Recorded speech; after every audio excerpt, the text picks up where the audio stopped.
di hidupku. Bapa, ku berterima kasih berkat-Mu hari ini yang Kau sediakan bagiku. Ku naikkan syukurku buat hari yang Kau beri. Tak habis habisnya kasih dan rahmat-Mu selalu baru dan tak pernah terlambat pertolongan. Besar setiamu di sepanjang hidupku. Mari naikkan pujian ini dari pertama dan sungguh-sungguh kita naikkan pujian ini sebagai ungkapan syukur kita kepada Tuhan bahwa Dia Tuhan yang baik. Bapa, Engkau sungguh baik. Kasih-Mu melimpah di hidupku. Bapa, ku berterima kasih berkat-Mu hari ini yang Kau sediakan bagiku. Ku naikkan syukurku buat hari yang Kau beri. Tak habis habisnya kasih dan rahmat-Mu selalu baru dan tak pernah terlambat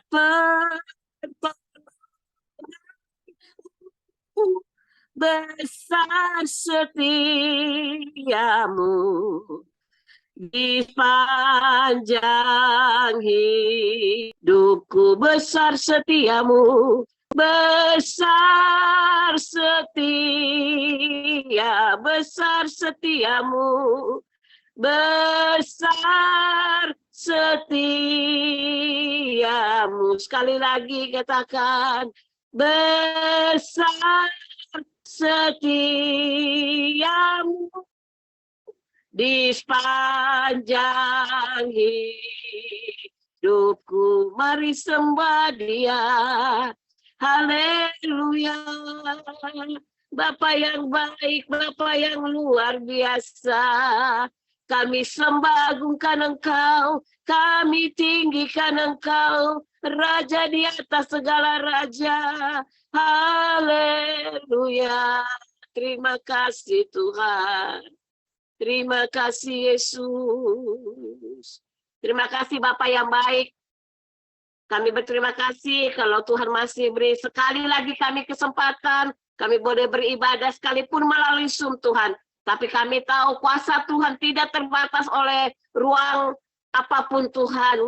Dan kami percaya Engkau hadir tengah-tengah ibadah kami. Karena firman-Mu berkata di mana 2-3 orang berhimpun atas namaku, aku ada. Dan kalau Tuhan ada sesuatu akan terjadi pada sore hari ini Tuhan. Yang lemah dikuatkan, yang susah dihiburkan, yang sakit oleh bilur-bilur Yesus. Mereka mendapat kesembuhan yang dari Tuhan. Kami berdoa buat Ibu Hetty yang lagi kurang sehat. Kami percaya waktu dia beribadah, waktu dia memuji Engkau, di situ ada kuasa Tuhan, di situ ada mujizat Tuhan terjadi, Bapak. Terima kasih Tuhan, urapi kami semua, urapi alat-alat yang kami pakai ya Bapak, supaya semuanya Tuhan untuk kemuliaan dan kebesaran nama Tuhan. Di dalam nama Yesus kami akan buka ibadah ini, haleluya, amin. Puji Tuhan ya, kita mau tetap memuji Tuhan, kita mau angkat betapa baiknya Engkau Tuhan. Betapa baiknya Engkau Tuhan, kasih-Mu tiada berkesudahan. Betapa mulia kasih-Mu Yesus, jiwaku diselamatkan. Betapa baiknya Engkau Tuhan, kasih-Mu tiada berkesudahan. Betapa mulia kasih-Mu Yesus, jiwaku diselamatkan. Hosana ku memuji Tuhan, Hosana ku tinggikan Yesus. Hosana, Hosana, Hosana. Betapa baiknya Engkau Tuhan, kasih-Mu tiada berkesudahan. Betapa mulia kasih-Mu Yesus, jiwaku diselamatkan. Hosana ku memuji Tuhan, Hosana ku tinggikan Yesus.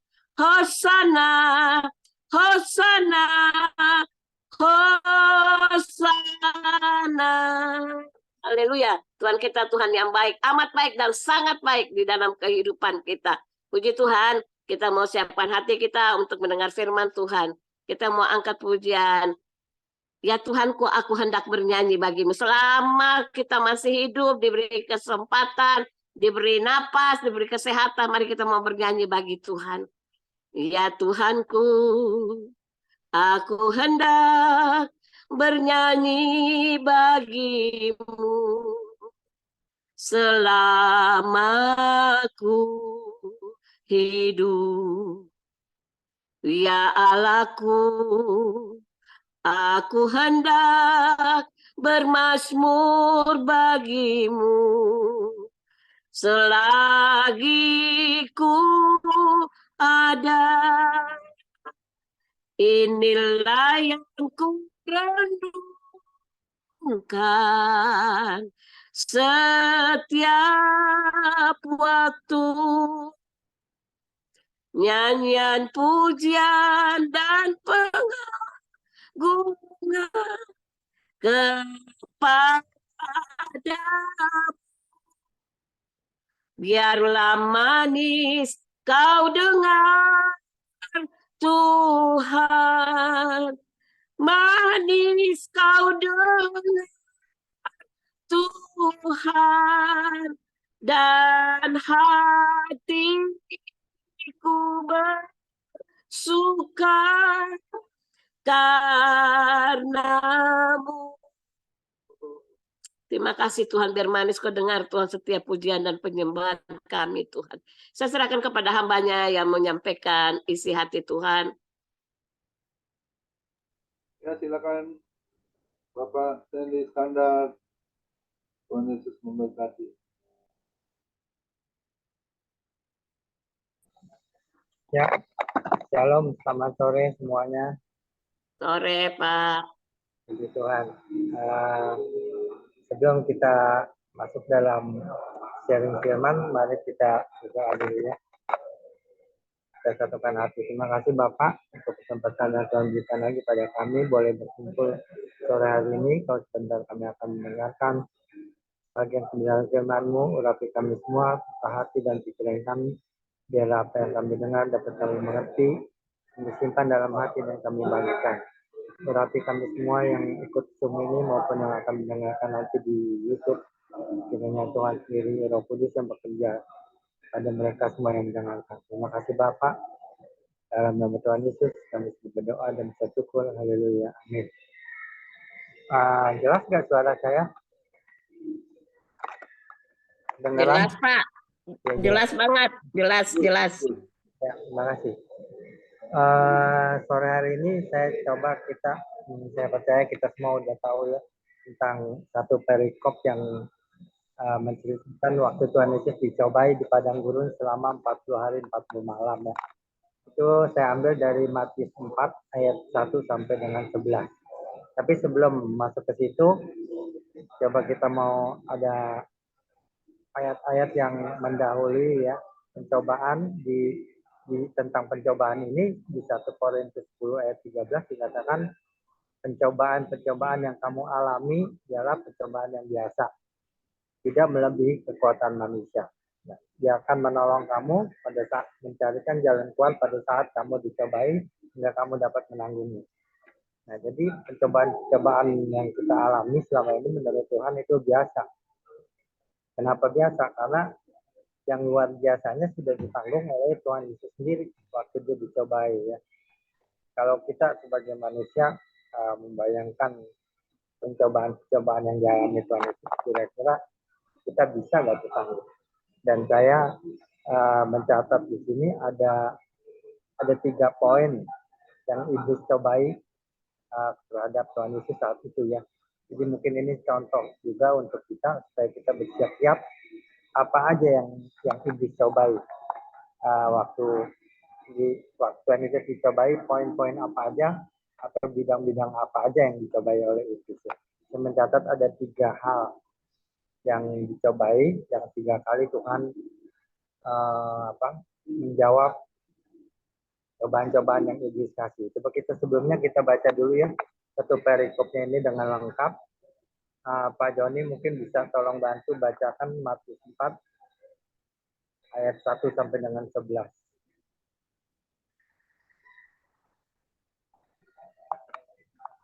Pak Joni.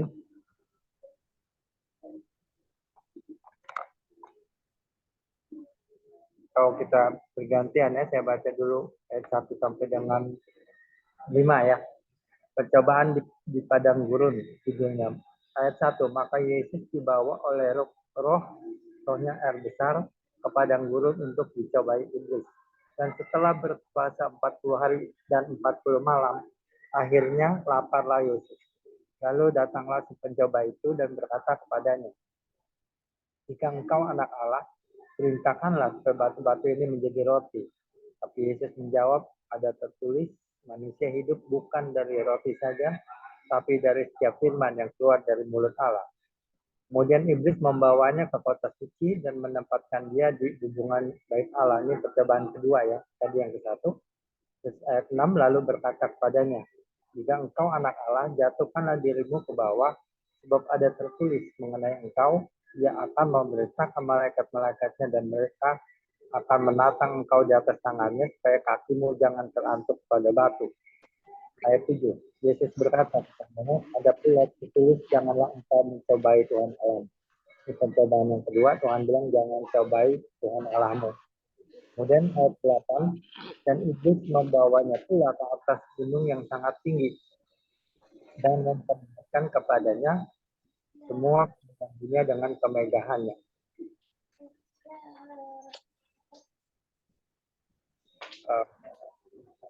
Dan membawa gunung yang sangat tinggi dan memperlihatkan padanya semua kerajaan dunia dengan kemegahannya.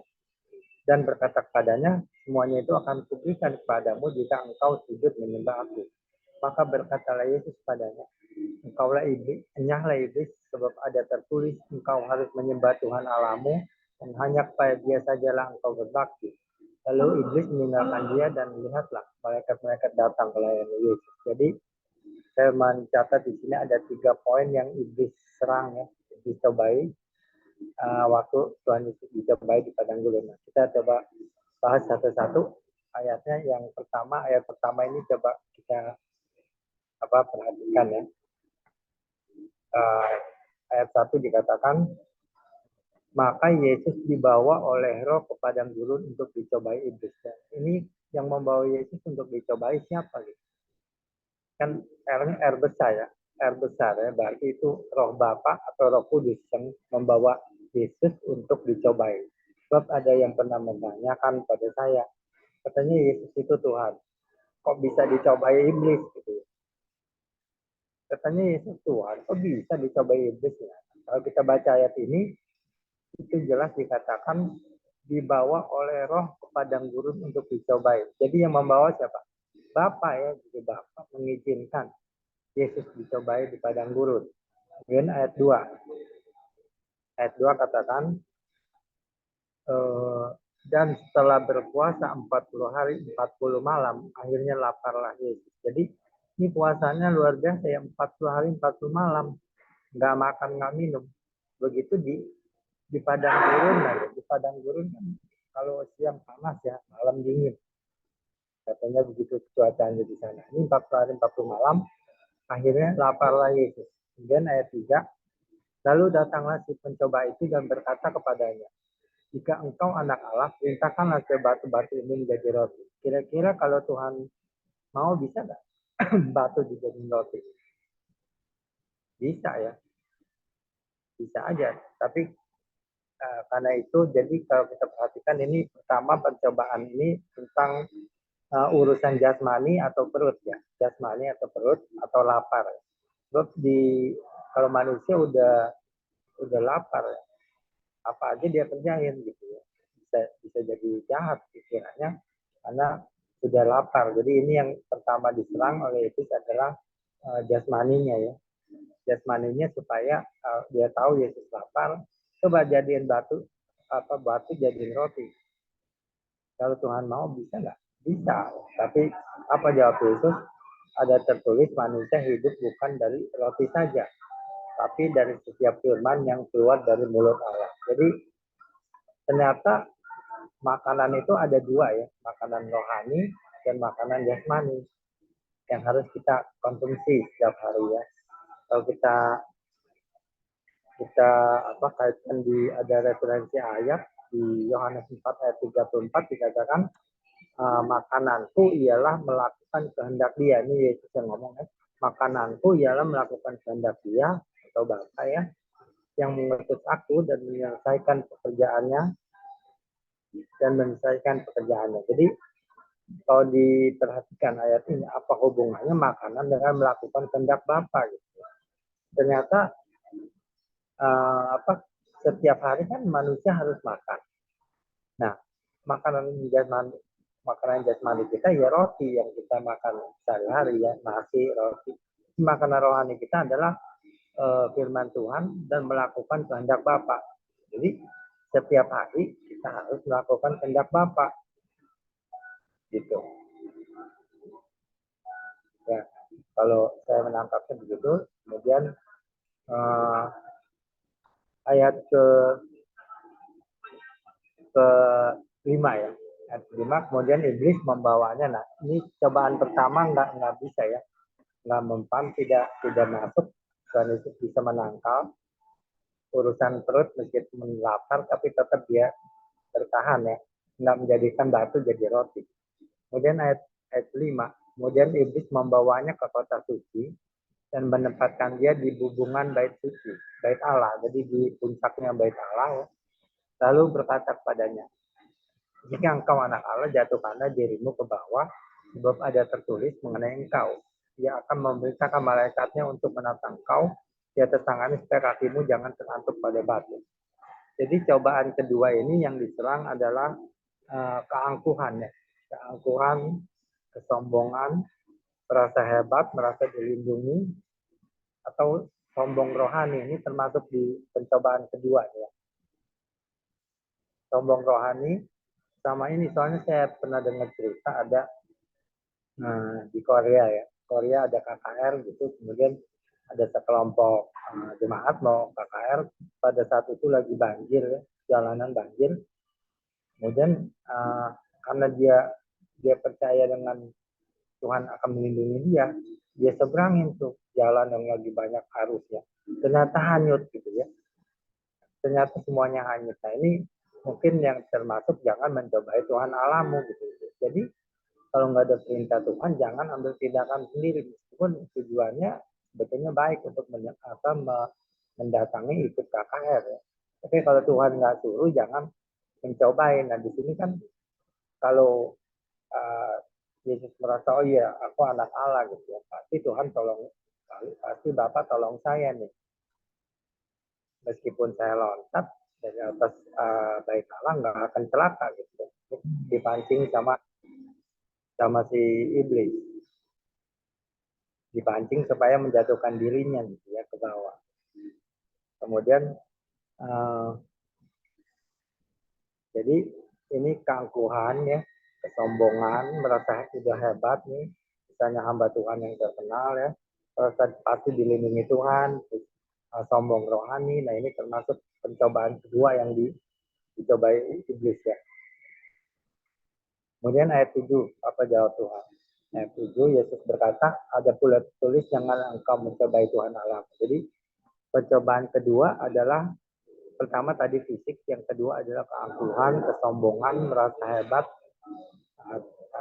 sombong rohani ya, merasa udah dekat sama Tuhan, pasti Tuhan lindungi. Seperti misalnya ada saya dengar satu pendeta ya, dia makan ini, dia punya darah tinggi, tapi dia pikir nggak apa-apa, Tuhan pasti lindungi saya. Dia makan sate kambing banyak-banyak, akhirnya stroke gitu. Nah itu bukan Tuhan nggak melindungi, dia merasa dia termasuk menguji Tuhan ya, menguji Tuhan. Ternyata sakit itu kena. Nah, sebab kenapa sakit? Karena dia sudah melanggar manual book-nya manusia ya. Kan manual book kesehatan Tuhan udah bikin nih, manusia nggak boleh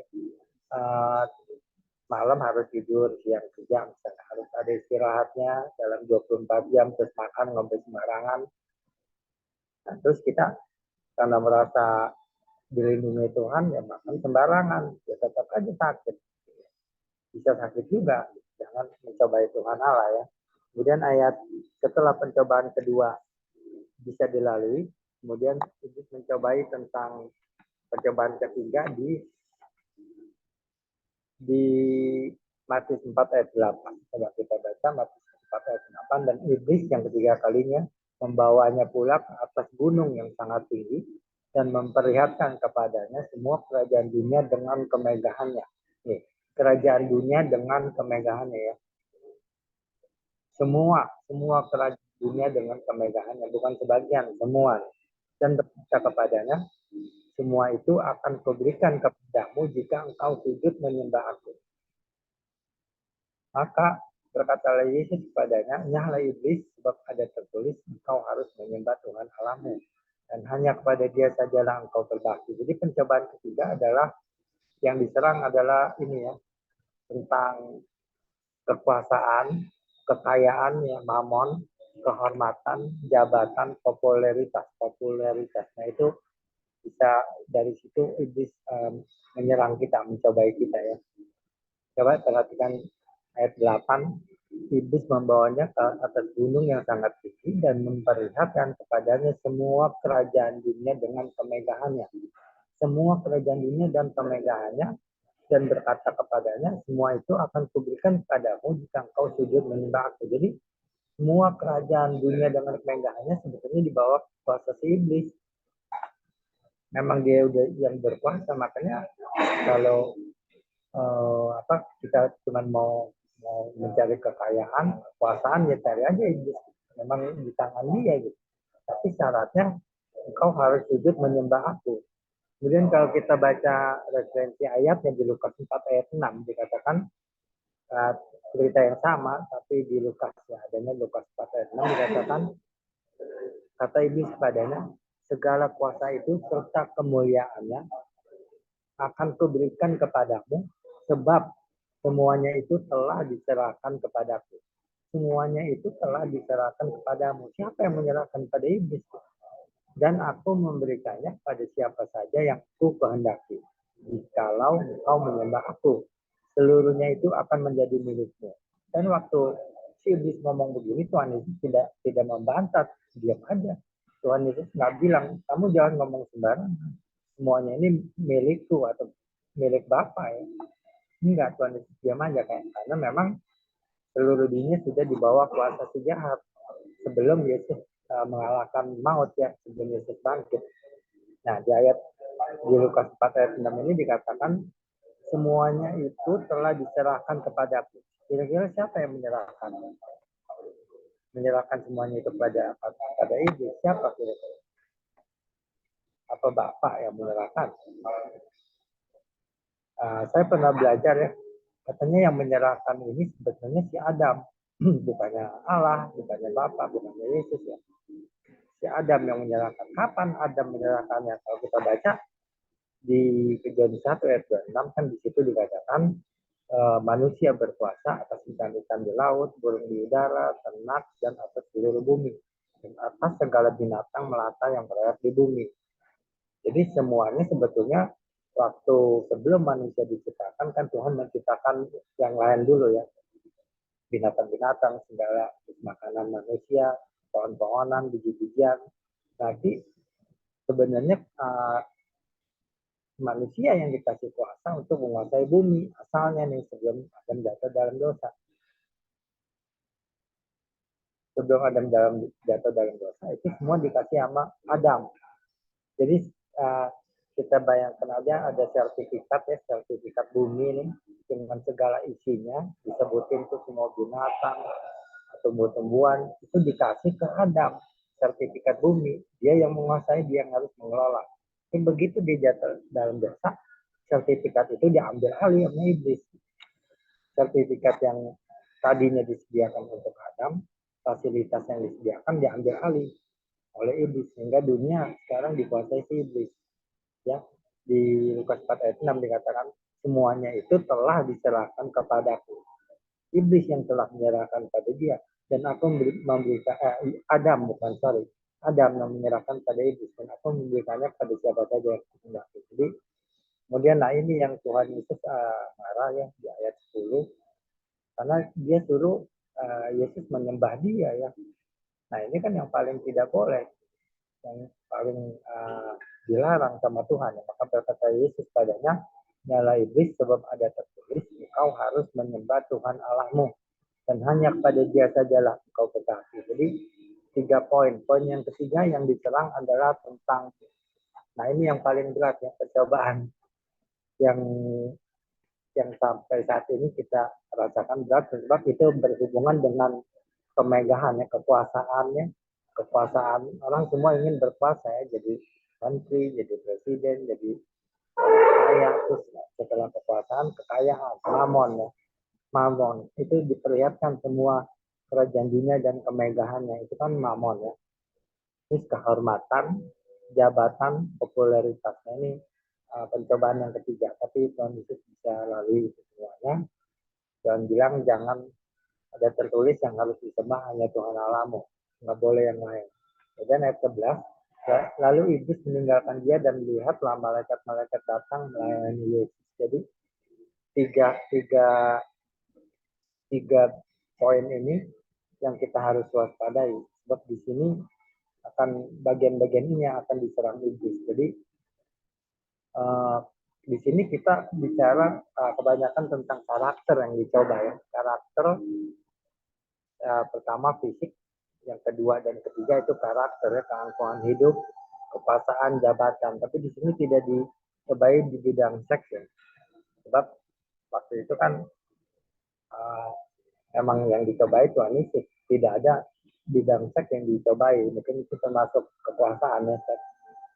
Jadi kalau saya menambahkan pencobaan keempat yang kita alami zaman sekarang adalah di bidang seksual ya. Seksual jadi punya duit banyak, dengan punya istri banyak, kemudian ada gender, sekarang ada lesbian, homo dan sebagainya. Nah, itu waktu itu nggak ada yang begituan ya, belum ada. Jadi ini saya mendapatkan 3 poin plus seks yang zaman sekarang itu yang harus kita waspadai, yang akan diserang oleh iblis, dicobai ya. Jadi kalau kita tanya lagi, katanya Allah tidak mencobai. Kok Yesus dicobai gitu ya? Kalau kita baca di Yakobus 1 ayat 13, dikatakan Yakobus 1 ayat 13, Allah tidak dapat dicobai dan tidak mencobai siapapun ya. Allah tidak dapat dicobai dan tidak mencobai siapapun. Nah ini kalau ditanya kok Yesus dicobai gitu ya? Katanya tidak mencobai siapapun. Kalau kita sambung lagi ayat Yakobus 1 ayat 14, tiap orang dicobai oleh keinginannya sendiri. Jadi kalau kita jatuh dalam percobaan itu karena keinginan kita sendiri, bukan dicobai Tuhan. Sebab ayatnya di sini Allah tidak dicobai dan tidak mencobai. Kemudian jadi kalau kita jatuh dalam pencobaan itu karena keinginan kita sendiri, kata Tuhan ya. Misalnya kita iri hati gitu ya, lihat tetangga punya rumah baru, punya mobil baru, terus kita pengen gitu, kita paksa-paksain, gaji pas-pasan, kredit mobil, akhirnya nggak kebayar, mobil disita. Nah itu pencobaan dari siapa? Terus kita berdoa, oh bisa apa? Oh Tuhan nggak tolong saya. Ya karena kita sendiri yang mau mencobai ya. Kan dikatakan setiap orang dicobai oleh keinginannya sendiri. Kalau belum mampu ya jangan dipaksakan gitu ya. Jadi kalau menurut saya pencobaan yang diizinkan Bapak itu namanya ujian ya. Sebab tidak semua pencobaan diizinkan Bapak kalau menurut saya. Masa iblis mau cobai kita, minta izin dulu. Ya kecuali ya Ayub ya. Ayub, Yesus, nah itu memang Tuhan yang izinkan untuk dicobai. Doa Bapak kami, bebaskan kami dari pencobaan, jangan bawa kami ke dalam pencobaan, tapi bebaskan kami dari pencobaan, dari si jahat. Berarti yang mencobai kita kan si jahat. Tapi kalau Tuhan izinkan itu namanya ujian. Jadi Tuhan bisa pakai iblis untuk menguji kita. Untuk apa dia uji? Untuk menaikkan level iman, kesetiaan, dan ketaatan kita. Tuhan mau lihat masih setia nggak? Jadi level mau dinaikin baru Tuhan uji level iman kita. Ya, saya rasa itu yang saya dapatkan di perikop pencobaan ini, cobaan di padang gurunnya. Jadi kalau ada yang tanya, oh Yesus katanya Tuhan bisa dicobai, nah ini jawabannya. Tadi kita belum baca ya. Ini jawabannya kalau ditanya, oh Yesus bisa dicobai, kita baca di Ibrani 2. Ibrani 2 ayat 17 dan 18. Ibrani 2 ayat 17 dan 18. Coba ada Pak Joni bisa bantu bacain. Ibrani 2 ayat 17 dan 18. Ya sebentar, Ibrani 2 ya. Ya. Ibrani 2 ayat 17 dan 18. Demikian firman Tuhan. Itulah sebabnya maka dalam segala hal ia harus disamakan dengan saudara-saudaranya supaya ia menjadi imam besar yang menaruh belas kasihan dan yang setia kepada Allah untuk mendamaikan dosa seluruh bangsa. Ayat ke-18, sebab oleh karena ia sendiri telah menderita karena pencobaan, maka ia dapat menolong mereka yang dicobai. Amin. Demikian firman. Terima kasih Pak Joni. Ya, jadi di situ di Ibrani dijelaskan ya, kalau ada yang bertanya kenapa Yesus harus dicobai? Oh Yesus bisa dicobai itu gitu ya. Jadi kita disebut di ayat 1 tadi jelas-jelas roh filenya besar yang membawa Yesus untuk dicobai. Jadi memang itu udah termasuk salah satu tugas atau misi yang harus Yesus jalankan selama dia di dunia ini ya. Jadi dia harus mengalami pencobaan di padang gurun ini selama 40 hari 40 malam. Untuk apa? Bukannya iblis lebih hebat dari dia bisa nyobai ya. Karena tujuannya itu di Ibrani 2 ayat 18. Karena ia sendiri telah menderita karena percobaan, maka ia dapat menolong mereka yang dicobai. Mereka itu kita ini ya. Makanya ada ayat pencobaan yang kamu alami, cobaan yang luar biasa udah dialami oleh Yesus waktu di padang gurun itu udah pencobaan yang paling berat sebetulnya kalau kita manusia, tapi karena kesetiaan Yesus pada Bapa, dia bisa menanggung semuanya itu. Dan kalau kita perhatikan semua jawabannya dari firman Tuhan ya. Semua waktu itu namanya peperangan dengan pedang roh ya. Makanya pedang roh ialah firman Allah. Tuhan itu dengan firman, jawabnya semua dengan firman ya. Yang pertama katanya Yesus menjawab, manusia hidup bukan dari roti saja, tapi dari setiap firman yang keluar dari mulut Allah. Nah, itu kan berarti kita harus baca firman. Yang kedua kan, yang bilangnya, jangan engkau mencobai Tuhan Allahmu. Itu kan dari firman juga ya. Jadi kita ibaratkan orang lagi adu pedang deh, ya, main sahabat-sahabatan pedang, atau nih pakai pedang roh, itu firman Allah gitu. Jadi pedangnya iblis dilawan sama pedangnya Tuhan, pakai firman Allah. Jadi kita juga harus kalau lagi kita baik pakai firman Allah gitu ya, diingatkan oleh Roh Kudus, oh firmannya ini gitu. Oh firmannya ini untuk mengatasi masalah yang kita hadapi gitu ya. Yang ketiga kan Tuhan Yesus bilang engkau harus menyembah Tuhan Allahmu, hanya pada Dia yang engkau berbakti. Jadi nggak boleh menyembah yang lain. Kalau misalnya ada yang ngajak-ngajakin kita nih, aduh udah deh, ke gereja juga nggak ada gunanya gitu, masalah lo nggak beres-beres, penyakit lo nggak beres, yuk ikut gua, ada orang pinter gitu ya bisa lain. Nah, itu pencobaan ketiga, itu mengajak kita meninggalkan Tuhan ya. Makanya Tuhan di situ marah banget, nyala iblis ya, nyala iblis hanya pada Tuhan yang kau harus menyembah, hanya menyembah Tuhan Allahmu, dan hanya pada Dia saja lah engkau berbakti. Jadi nggak boleh ada ilah lain. Ya saya rasa itu ya. Jadi kalau ada yang nanya kenapa Yesus bisa dicobai, jawabannya saya rasa itu ya, di ayat 1 dan di Ibrani 2.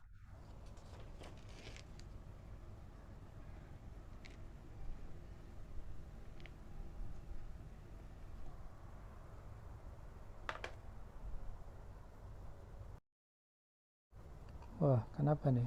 Mengalami perbedaan itu. Tujuannya untuk menolong kita yang dicobai. Nah, saya rasa itu yang saya dapat dari perikop ini. Saya harapkan ada teman-teman yang bisa menambahkan atau ada yang perlu dikoreksi, silakan. Terima kasih. Saya rasa itu aja yang dapat disampaikan. Mari kita berdoa lagi ya.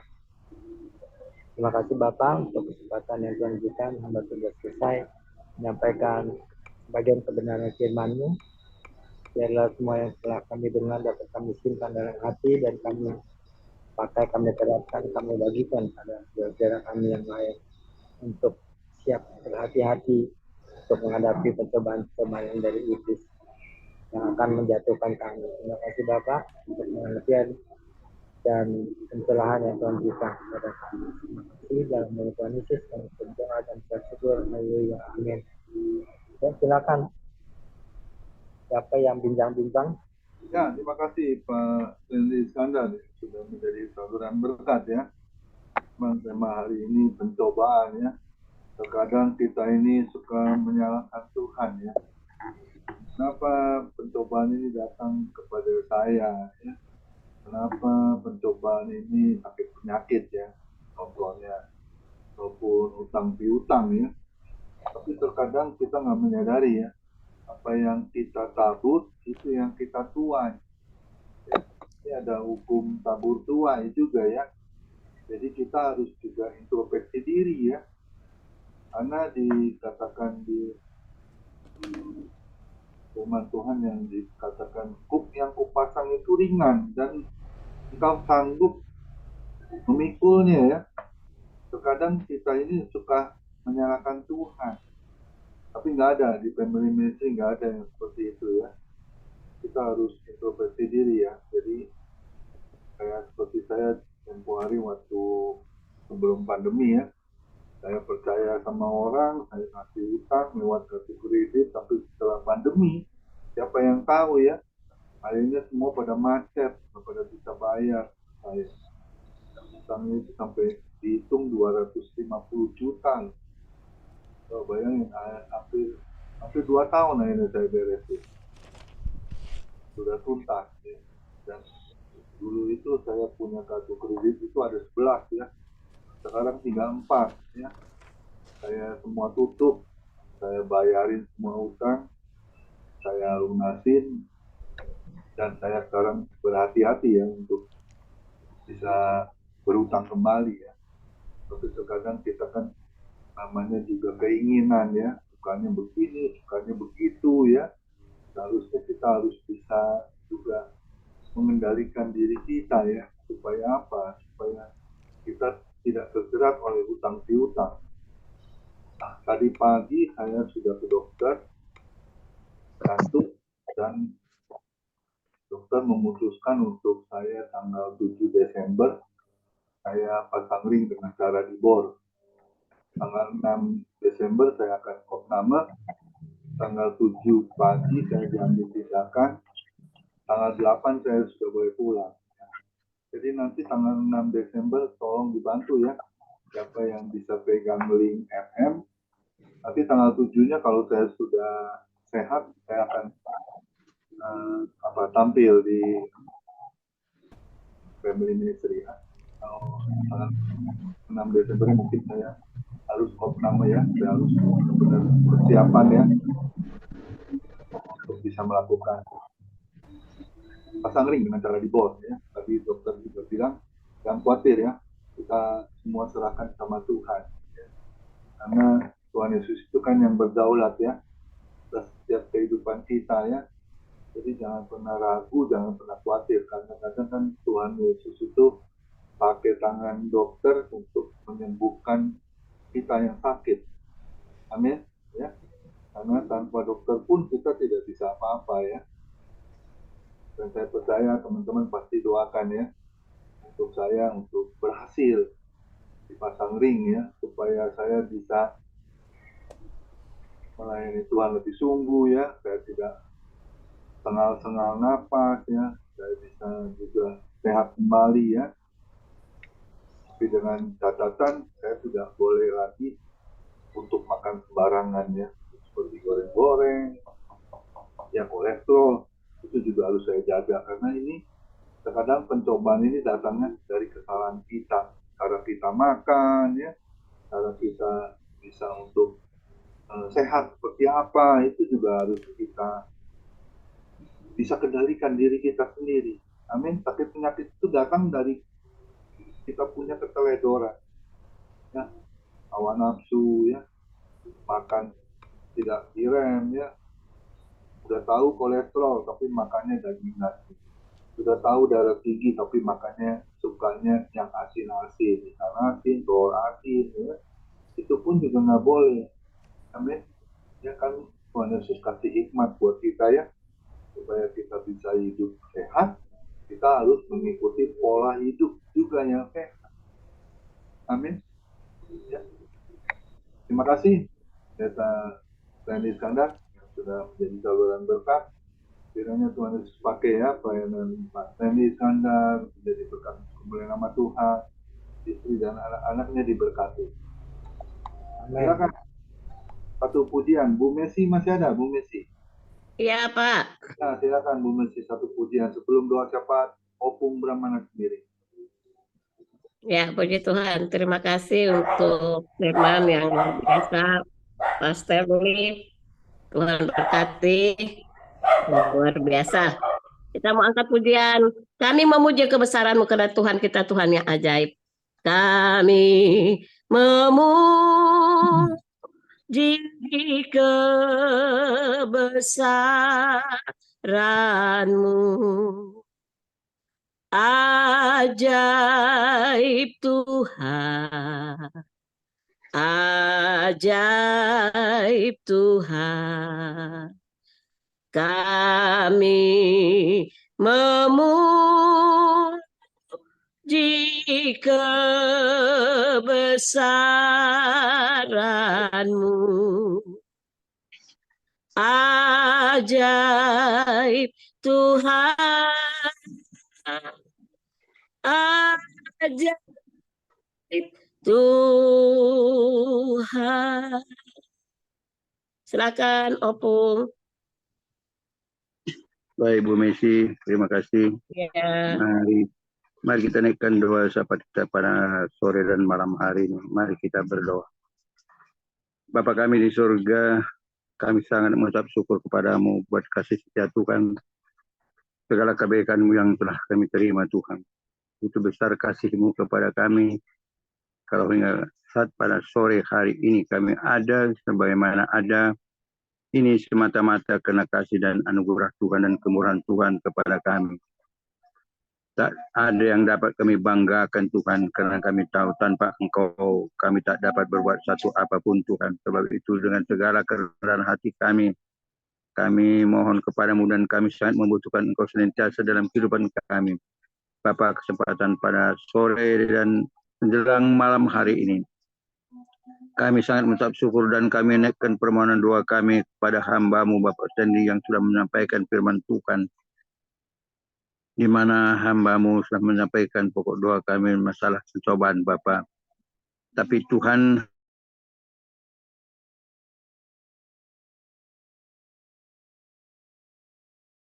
bimbing kami, berikan pencerahan bagi kami semuanya. Biarlah Tuhan Kau tolong kami semuanya Tuhan. Engkau berikan kekuatan bagi kami. Berikan kami pemahaman pengertian yang lebih luas dan kemampuan kami untuk menyadari, mengerti firman-Mu, serta melakukan firman-Mu dengan benar dan betul.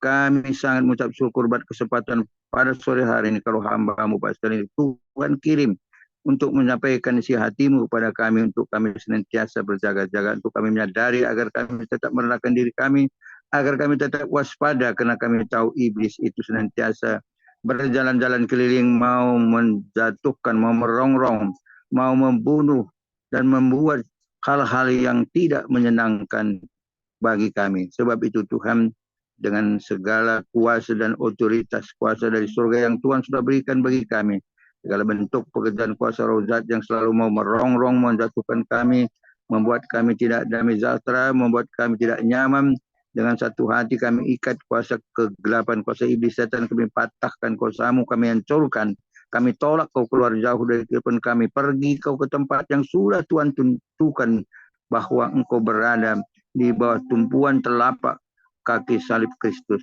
Di dalam nama Yesus dan otoritas kuasa surgawi, oleh kuasa darah Yesus, kami tetap terpelihara, kami senantiasa dilindungi, dijaga, dan diberkati. Terima kasih Bapa di surga buat kasih Tuhan, kemurahan-Mu, berkat-Mu pada kami pada sore hari ini. Kau pakai hamba-Mu ini, pasti ini lebih heran dari hari yang lalunya. Ungkapkan segala rahasia kebenaran firman Tuhan. Dan biarlah Tuhan, biarlah Kau pakai hamba-Mu ini lebih heran dari hari yang telah dia lalui. Dan juga memberikan terobosan-terobosan baru, pewahyuan-pewahyuan baru bagi hamba-Mu, dimanapun berada hamba-Mu Pak Sri melayani, baik di luar DKI Jakarta, Tuhan sekitarnya. Kami tetap minta Tuhan pemberian pertentuan dan urapan kuasa yang kreatif, sehingga hamba-Mu ini dalam pelayanannya banyak jiwa-jiwa yang dimenangkan untuk kerajaan surga. Dalam pelayanannya juga Tuhan banyak orang diselamatkan Bapak. Terima kasih Bapak surga buat kesatuan, buat kemurahan-Mu. Engkau kami puji dan sembah. Engkau Allah yang perkasa, ajaib, yang senantiasa memelihara, melindungi, memberkati kami. Bapak kami sangat mengucap syukur buat hamba-Mu Bapak Gembala kami Bapak Pendeta Komingguan Tuhan, yang Tuhan senantiasa setiap hari Tuhan hadir untuk menyampaikan dan juga menuntun membimbing kami, membawa kami semakin hari semakin kami dapat bersama-sama bersekutu, beribadah, memuji, memuliakan Tuhan atas segala pengembalaan pimpinan hamba-Mu Pak Komingguan ini Tuhan. Mari Tuhan Kau tolong dia, apapun permasalahan, kondisi kesehatan jantungnya, apapun semua organ tubuhnya, di dalam nama Yesus kesehatan itu dicurahkan bagi hamba-Mu ini, dan segala penyakitnya sudah dihalaukan di dalam nama Yesus Kristus. Dan Tuhan kami percaya bahwa kuasa darah-Mu memelihara, dan oleh kuasa bilur-Mu dia senantiasa dikuatkan, disembuhkan, dipulihkan di dalam nama Yesus. Begitu juga hamba-Mu Pak Hendra Tuhan Winata, Engkau juga tolong dia dalam kelemahan tubuhnya, dan juga segala penyakit apapun yang dia derita. Tuhan juga dengan satu hati kami bersepakat Tuhan menghancurkan dan mengikat segala akar kelemahan penyakit yang dia derita, kelemahan tubuhnya, dan stroke apapun, stroke ringan, semua kami ikat kuasanya. Kami patahkan segala kuasa roh jahat yang mengikat dia, yang merongrong kondisi kesehatannya, kami patahkan kuasanya, kami tolak di dalam nama Yesus, keluar jauh dari kehidupannya di dalam nama Yesus. Segala pekerjaan roh jahat, segala roh intimidasi, kami patahkan kuasanya, tolak jauh dari kehidupan hamba-Mu Pak Rohendra dalam nama Yesus. Bapak kami juga bersyukur berkesempatan pada sore dan malam hari ini, di mana Tuhan berikan kesempatan bagi kami semua yang sudah hadir pada kesempatan sore ini dan mengikuti kami. Nyanyian pujian yang kami naikkan biarlah naik menjadi satu persembahan yang berbau harum di mezbahnya Tuhan, menyenangkan hati Tuhan. Kami memberkati Tuhan dengan nyanyian pujian persembahan kami, Dan kami juga minta syukur buat berkat-Mu pada sore hari ini, lawatan-Mu melalui kebenaran firman Tuhan, dan juga Tuhan sukacita damai sejahtera Kau curahkan bagi kami pada sore hari ini. Kami minta syukur bagi semua kami yang hadir pada sore hari ini Tuhan. Kami cukup banyak hadir pada sore hari ini, tapi mari Tuhan satu persatu pun kami tidak sebut satu persatu Tuhan, tetapi kami minta bahwa kami yang 18 orang yang sudah hadir dan tadi mungkin lebih sudah hadir, tetapi Tuhan Kau melawat satu persatu Tuhan. Apa yang menjadi pergumulan kami satu persatu Tuhan, Engkau lebih mengetahui.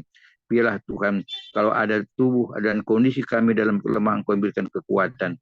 Kalau kami ada dalam kedukaan, Kau berikan penghiburan. Kalau ada mungkin ada ikatan-ikatan kuasa roh jahat yang mau mengikat kami patahkan kuasa, kami tolak keluar dalam kehidupan kami dalam Yesus. Dan segala permasalahan kehidupan kami, ekonomi, keuangan, apapun yang keberadaan pekerjaan usaha kami, Tuhan kami minta terobosan baru bagi Tuhan. Bila Tuhan nyatakan kasih kemurahan-Mu, Tuhan biarlah hari-hari ke depan kami senantiasa tetap Tuhan dipelihara, diberkati senantiasa oleh Tuhan. Terima kasih Bapa surga buat kita Tuhan. Kami juga tetap berdoa Tuhan buat semua hamba-hamba Tuhan dimanapun berada pada saat hari ini. Anak-anak Tuhan juga Tuhan dimanapun mereka berada. Mungkin di pelosok tanah air ini mereka menghadapi permasalahan dalam pelayanan mereka. Tuhan baik mulai dari Sabang sampai Maluku sana Tuhan Kau melawat bersama hamba-Mu. Engkau berkati hamba-Mu dalam pelayanannya, apapun yang menjadi kebutuhan keperluan hamba-Mu, Engkau sudah kirimkan, sediakan. Apakah hamba-Mu dalam pembangunan tempat ibadah, apakah mereka dalam melakukan beribadah, dan mungkin tempat-tempat ibadah menjadi masalah, tetapi Tuhan kami minta Tuhan agar turunlah kasih-Mu, turun berkat-Mu melimpah-limpah bagi hamba-Mu, kekuatan, kesehatan, dan kebutuhan hamba-hamba-Mu yang melayani di daerah-daerah terpencil sekalipun Tuhan. Engkau tetap memelihara, memberkati semua hamba-Mu. Bapa, kami juga tetap berdoa bagi bangsa dan negara kami Indonesia yang Tuhan sedang menuju kepada pesta demokrasi pada bulan Februari yang akan datang. Tuhan kami serahkan dalam tangan pengasih Tuhan, baik Tuhan pemilu boleh berjalan aman, adil, dan Tuhan teratur, dan juga kondisi Bapak, dan bahkan presiden kami sekarang dan wakil presiden, dan juga para pembantu presiden, dan juga seluruh aparat pemerintah ini Tuhan, ASN juga Kau melawat bersama, bahkan anggota Dewan, DPR, DPD, juga semuanya Kau melawat bersama, memberkati mereka Tuhan. Mereka dapat melaksanakan tanggung jawab mereka dengan takut dan gentar pada Tuhan, sehingga apapun tugas yang dibebankan oleh negara ini, tanggung jawab mereka kerjakan dengan baik. Kalau ada Tuhan pemerintahan di dalam bidang-bidang apapun, kalau mereka sudah berbuat tidak baik atau kecurangan, atau katakanlah dengan kata lain, dengan mereka melakukan korupsi, perbuatan yang merugikan bangsa negara rakyat Indonesia, Tuhan mari kami mohon agar Tuhan lawat mereka, berikan kesadaran agar mereka datang bertobat dan datang untuk Tuhan, untuk mereka mendapat belas kasihan Tuhan, berikan pengampunan bagi mereka, tetapi biarlah mereka juga melakukan untuk hari-hari ke depan yang akan datang, tidak mengulangi perbuatan mereka yang salah. Baik keamanan kami TNI Polri, juga memberkati mereka dalam menjaga tanah air kami, baik darat, laut, udara, semuanya Tuhan Engkau tolong mereka semua dalam bertugas, baik di perbatasan sana, Engkau melawat sama mereka semuanya. Berikan kekuatan, berikan semangat baru, berikan kesehatan bagi mereka, keluarga-keluarga yang mereka tinggalkan dalam tugas pekerjaan mereka, Kau peliharakan, memberkati. Bahkan Tuhan kami tetap berdoa bagi semua Tuhan, seluruh komponen rakyat bangsa Indonesia Tuhan, Engkau melawat bersama semuanya, agar hari-hari yang mendatang tetap kami dipelihara, berkati. Kami berdoa untuk kesejahteraan bangsa kami Indonesia. Kami berdoa untuk kesejahteraan kota kami di mana kami berada Tuhan, agar kami menikmati belas kasihan Tuhan. Kiranya Tuhan kasih-Mu melanda bangsa kami sehingga kemudian Tuhan nyata di Indonesia. Bapa, terima kasih Bapa surga. Terpujilah nama Tuhan, masih banyak yang Kamu pintakan pada kesempatan sore hari ini Tuhan. Kami percaya bahwa Tuhan menggenapkan janji-Mu, memberkati kami dengan melimpah-limpah kekuatan, kesehatan, bahkan agar kami mau tetap setia. Tolong kami agar kami tetap nanti eksis setia mengiring Tuhan dan melayani Tuhan sampai Tuhan datang ke surga. Terima kasih Bapa surga, inilah segala permohonan doa dan ucapan seluruh kami. Di dalam berkat nama Yesus Tuhan Juru Selamat kekasih jiwa kami, Kami sudah berdoa dan mengucap syukur. Haleluya, haleluya. Amin. Kami rindu dua berkat disampaikan oleh hamba-Mu Bapak Pemingguan. Terima kasih. Ya, Om. Ya, mari kita angkat kedua tangan kita tinggi-tinggi. Tuhan Yesus adalah kekuatan dan perisaiku, kepadamulah kami semua percaya. Tuhan Yesus memberkati engkau dan Tuhan Yesus melindungi engkau. Tuhan Yesus menyinari engkau dengan wajah-Nya dan memberi engkau kasih karunia. Dan Tuhan Yesus menghadapkan wajah-Nya kepada Bapak Ibu yang hadir, diberinya damai sejahtera. Kiranya Tuhan Yesus memberkati kesehatan Bapak, Ibu, anak, mantu, cucu, semuanya dalam perlindungan Tuhan Yesus yang sempurna. Yang sakit malam ini juga Bapak Ibu disembuhkan oleh Tuhan Yesus dengan sempurna. Dan juga kiranya Tuhan Yesus memberkati pekerjaan Bapak, Ibu, anak, mantu, cucu. Apapun yang dilakukan tangan kami semua dalam bekerja, selalu dibuatnya berhasil dan beruntung dalam nama Tuhan Yesus. Dan juga kiranya Tuhan Yesus memberkati pelayanan Bapak, Ibu, anak, mantu, cucu menjadi dupa yang harum di hadapan Tuhan. Perkenanan Tuhan Yesus selalu ada di dalam pelayanan Bapak Ibu. Hati Tuhan Yesus disenangkan. Nama Tuhan Yesus ditinggikan, dipermuliakan, dan diagungkan. Sampai Tuhan Yesus datang di awan-awan yang permai, menjemput kita orang-orang yang saleh yang sudah diberkati firman Tuhan. Sama-sama kita setuju katakan, amin. Tuhan Yesus memberkati kita semua. Besok ibadah family ministry yang akan lainnya adalah Pendeta Melkianus dari Anastasis, ya. Kita akan diberkati seperti hari ini kita sudah diberkati oleh Bapak Stanley Iskandar.